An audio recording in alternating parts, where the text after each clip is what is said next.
Hello friends, welcome back to my channel. আমার চ্যানেলে তোমাদেরকে স্বাগতম আর শুভ সকাল।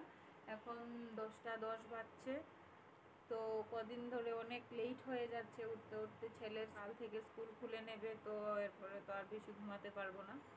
এখনও চা খাওয়া হয়নি। আজকে ভাবলাম একটু তোমাদের সঙ্গে রান্না শেয়ার করব। তো চলো দেখি কি শেয়ার করি।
আমার এখানে এই মাছটা রান্না করতে কি কি লাগবে আমাকে কাটা হয়ে গেছে। কাঁচা লঙ্কা দেব, তারপরে কুচনো পেঁয়াজ,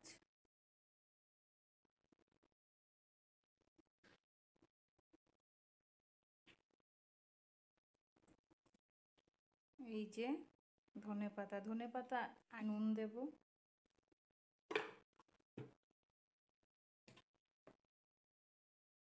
যে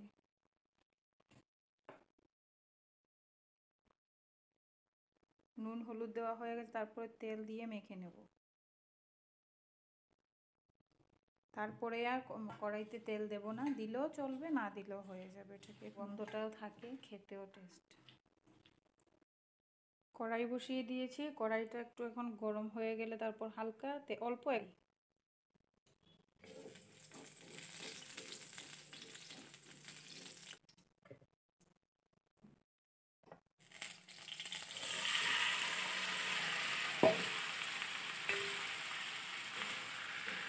হালকাভাবে নেড়ে চেড়ে, একদম হালকাভাবে নেড়ে চেড়ে তারপর ঢাকা দিয়ে দেব। আর ফ্লেমটা একটু কমিয়ে দেব।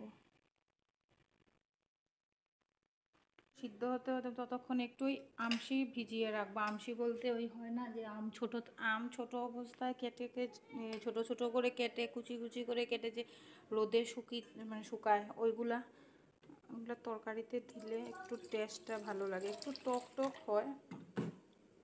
একদম অল্প করে দিয়েছি। এটা এই ভিজিয়ে রাখবো, এটা সিদ্ধ হতে হতে। এখন দেখবো ওটা কি খবর। আলুটা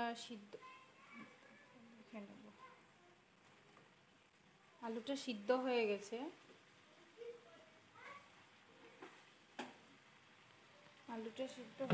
এখন প্রয়োজন মতো জল দিয়ে দেব।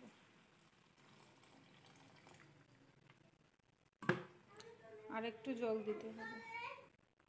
এটা যার যার পছন্দ মতো। অনেকেরা তরকারিতে একটু ঝোল ভালো পান, অনেকেরা একটু কম ঝোল খান। তবে এই তরকারিগুলোতে একটু কম ঝোলেই ভালো হয়।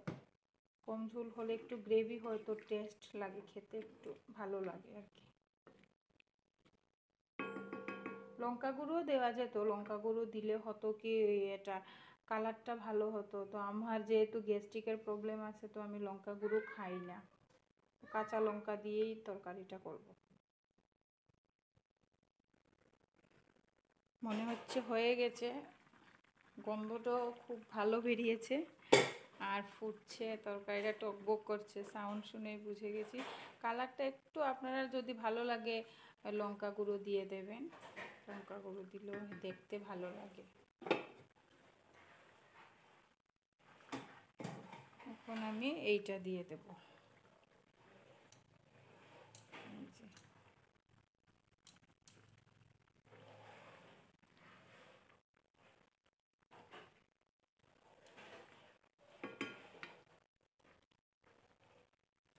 আর একটু ধনে পাতা ছিটিয়ে দিয়ে দেব। ধনে পাতা এই